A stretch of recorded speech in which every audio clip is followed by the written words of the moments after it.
स्वागत है आप सभी का एक बार फिर से हमारे चैनल। मित्रों, जैसा कि हम सभी जानते हैं, अभी का जो युग चल रहा है उसे कलयुग कहा जाता है।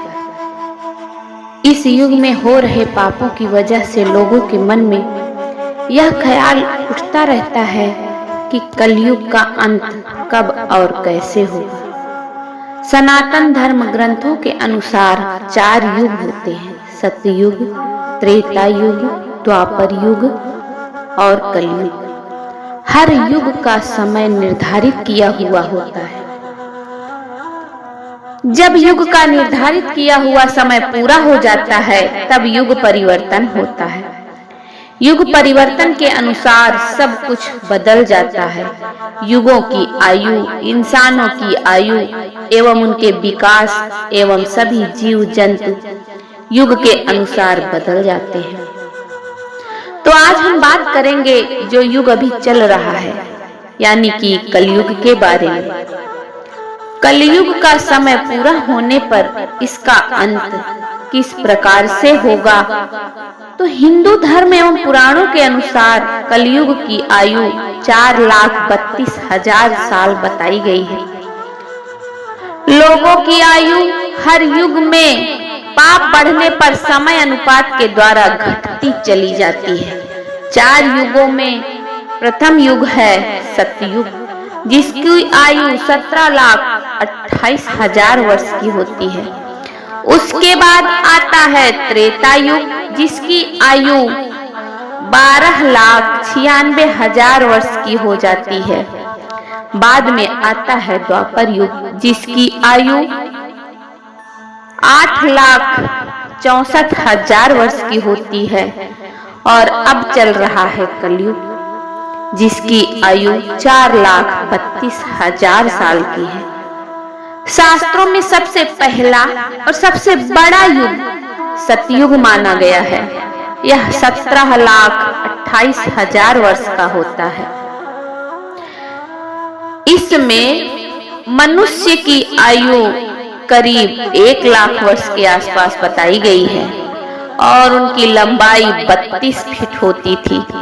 इस युग में भगवान ने मत्स्य, कूर्म, वाराह और नरसिंह के रूप में अवतार लिए थे। इस युग की मुद्रा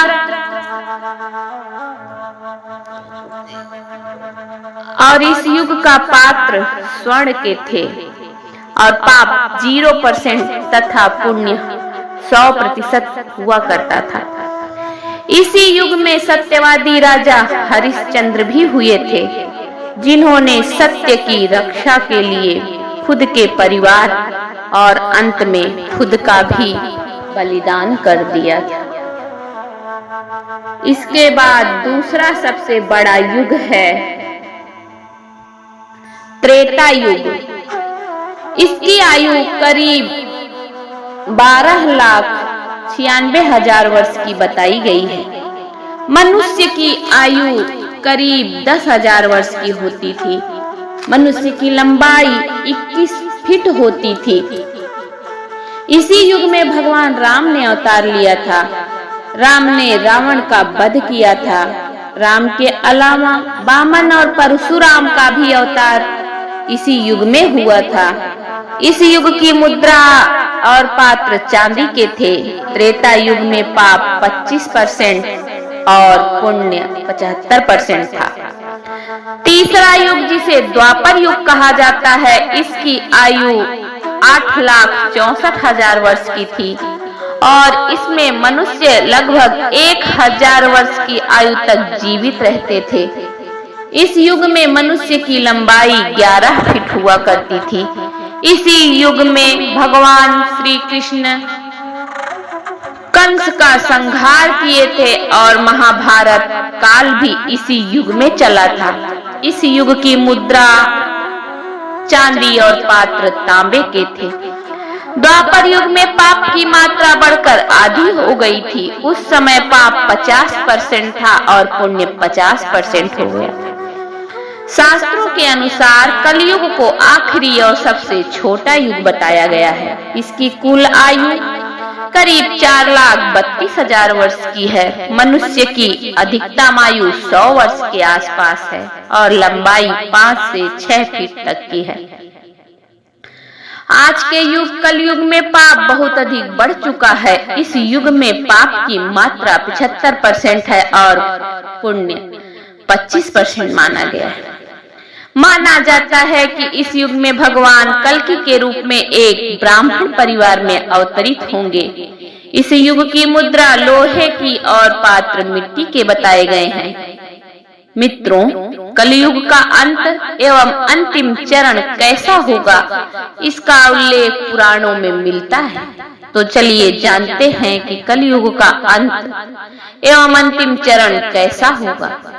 हिंदू धर्मशास्त्र एवं श्रीमद् भागवत और भविष्य पुराण के अनुसार जब कलयुग अपने चरम पर होगा, तब कलयुग में पाप कर्म करने वाले मनुष्यों की संख्या अधिक से अधिक बढ़ जाएगी। इस संसार में धर्म का नाश हो जाएगा, अधर्म का साम्राज्य तेजी से बढ़ जाएगा। हर जगह चोरी, डकैती, हत्या, अधर्म जैसे कार्य होंगे। सभी के मन में असंतोष होगा, सभी मानसिक रूप से दुखी होंगे। यह युग ऐसा युग हो जाएगा जिसमें धर्म का सिर्फ 1/4 अंश ही रह जाएगा। इस युग का प्रारंभ 3102 ईसा पूर्व हुआ था। श्रीमद् भागवत पुराण और भविष्य पुराण में कलयुग के अंत का वर्णन मिलता है। पहले हम यह जानते हैं कि कलयुग अभी कितना बाकी है। मित्रों, मनुष्य का 1 मास पितरों का 1 दिन और रात होता है। मनुष्य का 1 वर्ष देवता का 1 दिन और रात होता है। मनुष्य के 30 वर्ष देवता का 1 मास होता है और मनुष्य के 360 वर्ष देवता का 1 दिव्य वर्ष होता है। मनुष्य के 4,32,000 वर्ष, देवताओं के 1,200 दिव्य वर्ष अर्थात 1 कलयुग होता है। मनुष्य की 8,64,000 वर्ष, देवताओं के 2,400 दिव्य वर्ष अर्थात 1 द्वापर युग होता है। मनुष्य के 12,96,000 वर्ष, देवताओं के 3,06,000 दिव्य वर्ष अर्थात 1 त्रेता युग होता है। मनुष्य के 17,28,000 वर्ष अर्थात देवताओं के 4,81,100 वर्ष 1 सतयुग होता है। इस तरह से कलयुग का काल 4,32,000 साल लंबा चलेगा। अभी कलयुग का प्रथम चरण चल रहा है। कलयुग का प्रारंभ 3102 ईसा पूर्व में हुआ था, जब 5 ग्रह मंगल, बुध, शुक्र, बृहस्पति और शनि मेष राशि पर 0 डिग्री पर हो गए थे। इसका मतलब पहले के 3102 वर्ष और अभी 2025 चल रहा है, दोनों को जोड़ लिया जाए तो 5,127 वर्ष होगा। अर्थात कलयुग अभी 5,127 वर्ष ही बीता है और 4,26,873 वर्ष अभी बाकी है। कलयुग के अंत में समाज हिंसक हो जाएगा। लोग एक दूसरे की संकट में सहायता नहीं करेंगे। इंसान इंसान की हत्या करने में जरा भी संकोच नहीं करेगा। कलयुग के अंत में स्त्रियां अपने पति की इज्जत नहीं करेंगी। जो बलवान और धनवान होगा उसी का शासन होगा। तब इंसानों की आयु 10 से 20 वर्ष की ही रह जाएगी। मनुष्य 16 वर्ष की आयु में ही वृद्ध हो जाएंगे और स्त्रियां 8 से 10 वर्ष की आयु में गर्भवती होने लगेंगी। कलयुग के अंतिम चरण में होने पर चारों वर्णों के लोग शूद्रों के समान हो जाएंगे। एक दूसरे को लूटने में लोग व्यस्त रहेंगे। धर्म की मान्यता नष्ट हो जाएगी। जो बलवान होगा उसी का राज होगा। अपनी प्रशंसा के लिए लोग बड़ी बड़ी बातें बनाएंगे, किंतु समाज में उनकी निंदा नहीं होगी। लोग शास्त्रों से विमुख हो जाएंगे, अनैतिक साहित्य ही लोगों की पसंद हो जाएगी। बुरी बातें ही होंगी, बुरे शब्द ही बोले जाएंगे, स्त्री और पुरुष दोनों ही अधर्मी हो जाएंगे।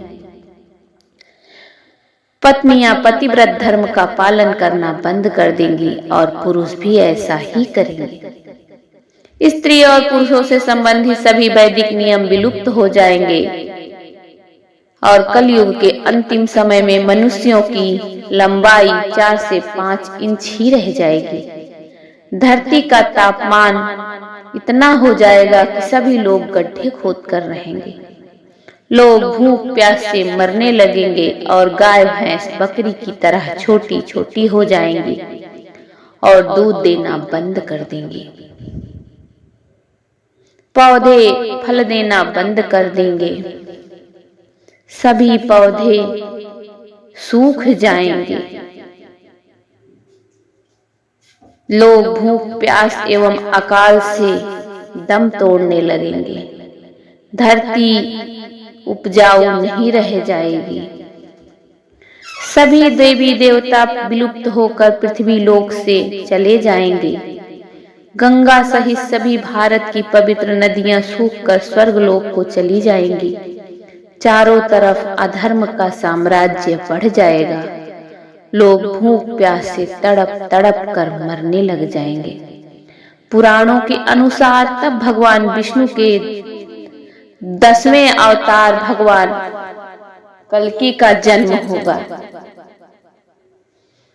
भगवान विष्णु के कल्कि अवतार में समस्त संसार से मात्र 3 दिनों में ही पापियों का सर्वनाश हो जाएगा।